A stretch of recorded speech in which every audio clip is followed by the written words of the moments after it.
Okay, hi guys. We're going to read this together and learn about how we describe matter or physical properties. So, a physical property is a characteristic of a substance that can be observed and measured without changing the identity of the substance. So, we use our five senses, and our five senses are vision, hearing, smell, taste, and touch.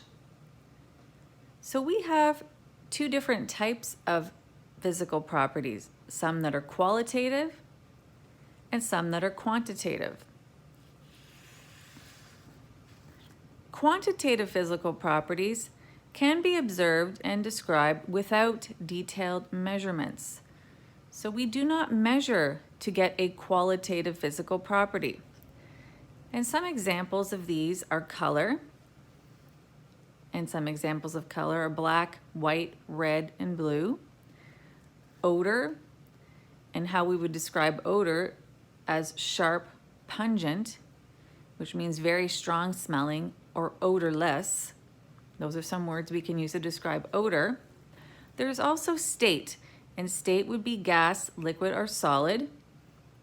Texture would be a substance, could be fine, coarse, or smooth, or others. There are others.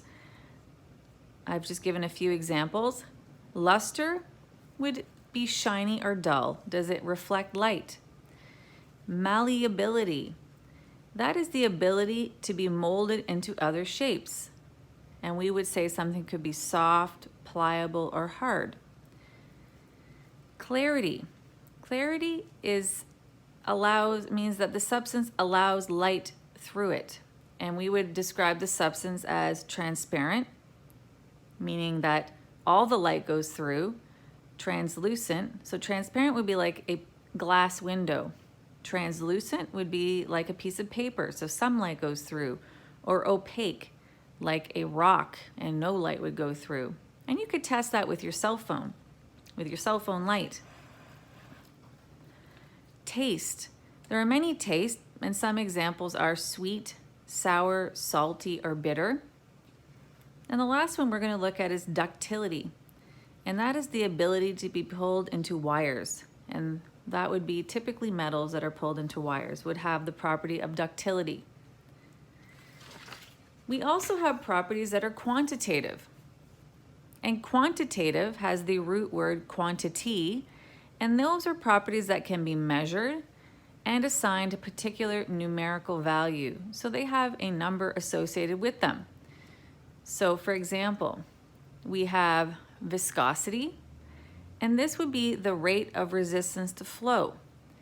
And this can be assigned a number, and it can also just be observed, because we could see that molasses, for example, has higher viscosity than water.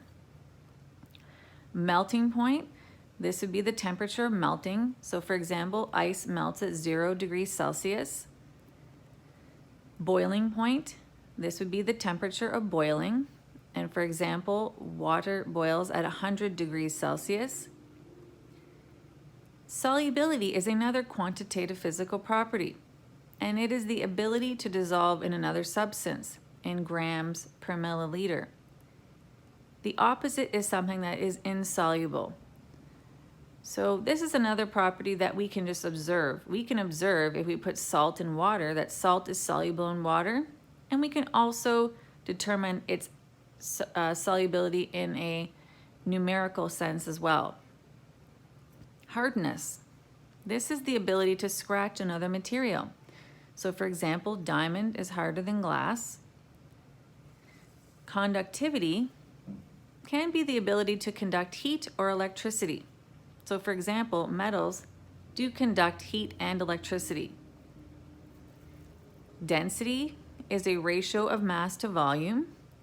So for example, the density of water is 1 gram per milliliter. Mass is the amount of matter in an object. And we tend to measure that in grams or in kilograms. Maybe you know what you weigh in kilograms, or maybe you know it in pounds. Sometimes we use that empirical measure.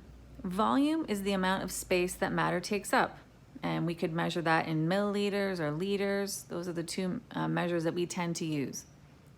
So those are some examples of some different physical properties. So you can now work on your assignment on physical properties around your home, and then you will have a lab with kitchen chemistry and physical properties to work on as well. Happy lab time. Take care. Bye.